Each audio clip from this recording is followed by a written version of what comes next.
Today, we'll be visiting Finland on Geography Now. This should be fun, guys. I'll keep speaking it into existence. I'm going to visit all these countries one day in the near future. In Jesus' name I pray. Amen. Let's get right into it. Finland.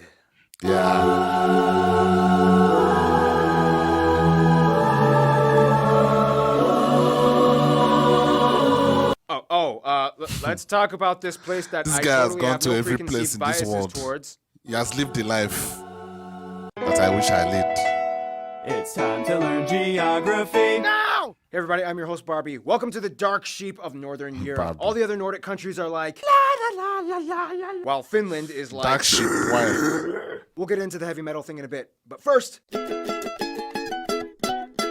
Now just remember, Finland is Nordic, but don't call it Scandinavian. There's a huge difference. That title only belongs to Sweden, Denmark, and Norway. First of all, Finland is located in Northern Europe, Really? lying on the Gulf of Finland and the Gulf of Bothnia. I had no idea. I thought all of them were called Scandinavia. That is Iceland, Norway, Sweden, Finland, and Denmark. That's why I thought all of them there. Okay, I mean, why? Okay, let me explain this here. Only belongs to Sweden, Denmark, and Norway. First of all, Finland is located in Northern Europe, lying on the Gulf of Finland and the Gulf of Bothnia, east of all that Scandinavian stuff. To the west, they border Sweden on the Torne River, or the Tornionjoki, until it reaches the tri-point border with Norway at the three-country Cairnstone. And to the east, they border big ol' Russia with another tri-point border with Norway that looks like this. The country is divided into 19 regions, or maakunta, with the autonomous region that we'll talk about a little bit later, and the capital of Helsinki, located in the south on the Gulf of Finland, which is also the second most northern capital in the world after Reykjavik, Iceland. The country also owns about 180,000 islands, the highest concentration of which found in the... What? Why am I even hearing? All these things are so confusing. I really do not understand it. I thought, which country has the most islands? What the hell? I've seen Philippines, Indonesia, all of them having thousands of islands. I was even thinking 13,000 islands for Indonesia was too much. Now I'm seeing that Finland has 180,000 islands. Really? What?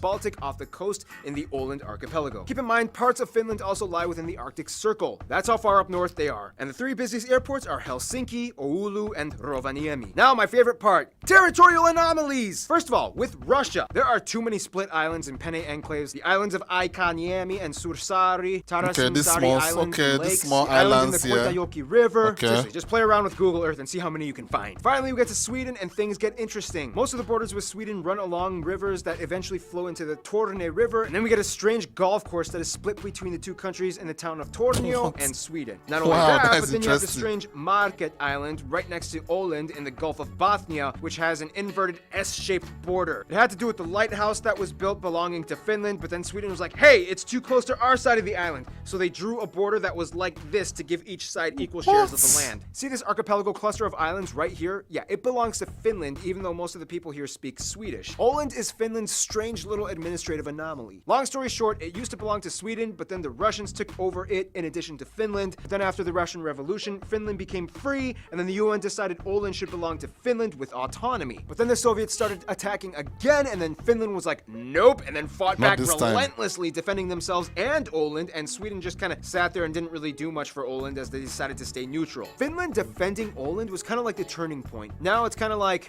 Åland, come back to me! Look, Sweden, we had some great times, but you kind of really didn't do much for me when things got crazy. I mean, Finland defended me, okay? And he treats me well, okay? His tax incentives are great.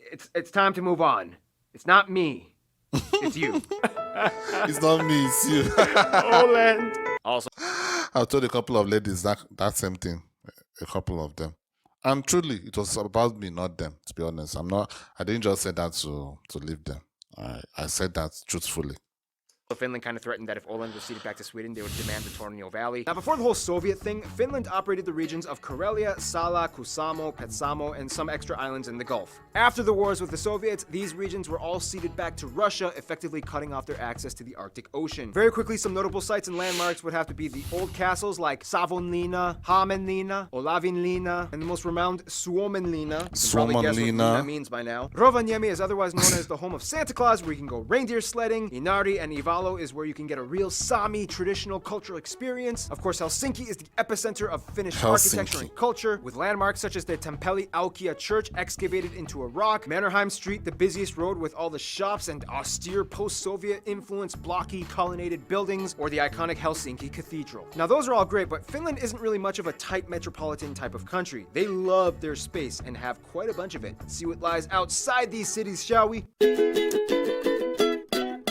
Now, if you want me to make this simple, some would argue that Finland is the best winter wonderland in the world. I mean, Canada's cool, but they have too many bears, and Iceland is too explodey, and Russia is too cold. Seriously though, the land is generally flat except in the north by the border Well, Iceland is too exploding. Okay, that is volcanoes. Yeah, Iceland has volcanoes. with Norway, in which the highest mountain can be found, Mount Halti, although the peak is in Norway. However, in 2017, Norway plans to give Finland the peak for their 100th anniversary of independence from the Soviets. Finland is just wonderfully crisp and refreshing, usually ranking in the top 3 countries in the world with the cleanest air quality. This is partially because Finland is almost 80% covered in forest, one of the highest concentrations per square kilometer in the world, only behind countries like Gabon and Suriname. This makes Finland the largest producer of wood in the EU and one of the top in the world. Not only that, but Finland has about 188,000 lakes. I've always wondered, with the way human beings keep expanding and expanding and expanding, and people are not dying the way they used to die in the past. And I'm not saying people should die, but I'm comparing the population growth with how it was in the past. Would we still have wood anymore? Because it's up, like my country, for example, people keep taking down wood, taking down wood, taking down wood. At some point, we are going to be looking for wood. We won't see wood anymore. So I don't know. I really don't know how the world is going to be in the next 500 years, because you have to understand that this industrialization that we are going through, we've not actually had it up to 500 years. So imagine 500 years of this, how it's going to be. And I think that is part of the reason why, even though I'm not really a climate change kind of person, like I think there's some bogus arguments about it. But I think it exists. Like people have to consider it to an extent, because if we just clear out every natural thing, and I know it's still far, but with the rate at which population growth is going, so plenty of these forests, could be invaded, to be honest. So I know we still have a lot. We still have the Amazon, at least. The Amazon is still there. But I'm just saying, I don't know, maybe in 500 years time, 1,000 years time, I don't know how it's going to be. Well, good thing I won't be alive by then.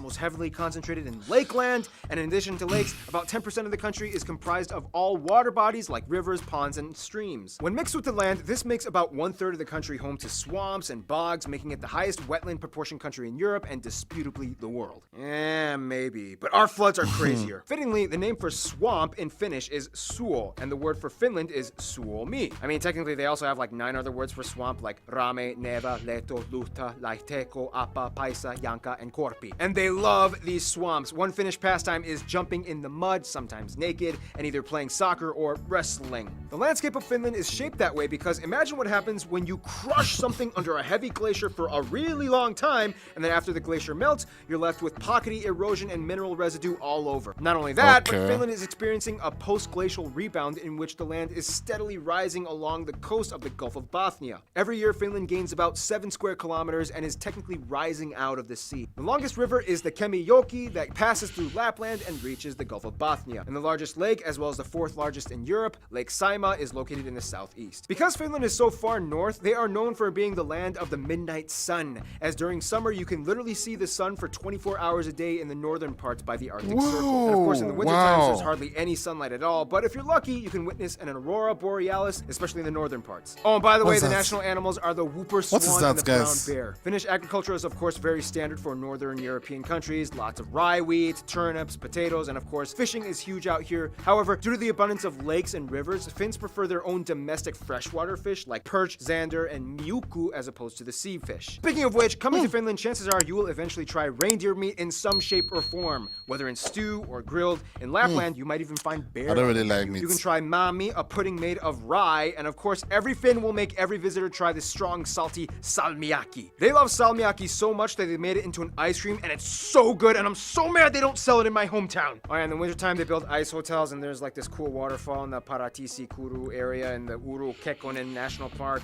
Okay, let's talk about Finnish people.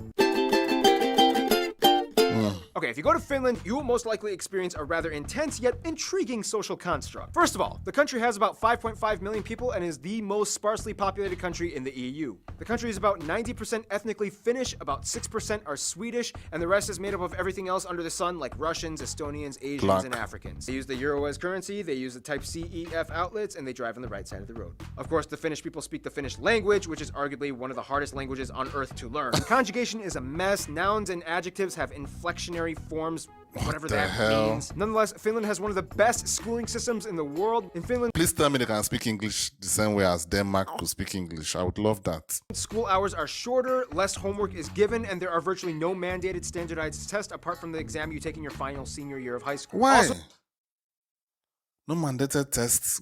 No. I do understand that Finland is very liberal from what I've heard. But I think human beings need tests. You need to test yourself to an extent. You can't just be going on. You can't be giving participation trophies. People will get lazy. It's working so far. I'm going to give them that. Those Nordic countries are doing very, very well in terms of way of life, standard of life, and all that stuff. But I think at this point, these countries are kind of building an utopia. Human beings need tests. Like, I don't know. Maybe I don't really understand this. You guys can explain to me down in the comments. Like, do you think this is sustainable? You know, raising a bunch of people that don't know failure. Because in the life, you need some failure. If you don't fail, how can you appreciate your wins? You need some failures. I don't know, man. I don't know. I think school tests, school exams are a very good way of making people to at least experience some competition, experience being competitive and all that. Right now, maybe these countries don't need it right now because everything is so, but if you ever got to a point where the world goes back to 100 years ago, for example, who knows? I know it seems like it will never happen, but who knows? If it goes back there, will your citizens be able to defend their country if they've never actually experienced some level of failure, some level of stress, some level of hardship? You know, these countries are so great. I know someone that stays in Finland. He tells me that Finland is basically a perfect country to live. That's what he told me. Like, he has been in US before. He has been in UK before. So comparing those two countries with Finland, he told me Finland is great. Like, it's perfect, basically perfect. You know, even though he barely sees any other black person there, he doesn't experience no racism whatsoever. I mean, but at the end of the day, everything can be so rosy, and if everything is so rosy, but life is not is not a bed of roses. At some point, there will be some nails in that life. Right now, in these Nordic countries, it seems like there are no nails whatsoever, and people feel like it's they don't need it. I don't know. In my opinion, I don't think it's the right way to bring up human beings. I think especially men need hardship. I'm not trying to be sexist here, but a man's life and a woman's life is. I just think as a man, you need some level of adversity in your life. That's just my opinion. Maybe I'm wrong. I don't know, but I just think so. So because if, for example, let me say tomorrow Russia tries to invade Finland, like the way they invaded Ukraine, would the Finnish people be able to fight the way Ukrainians are fighting?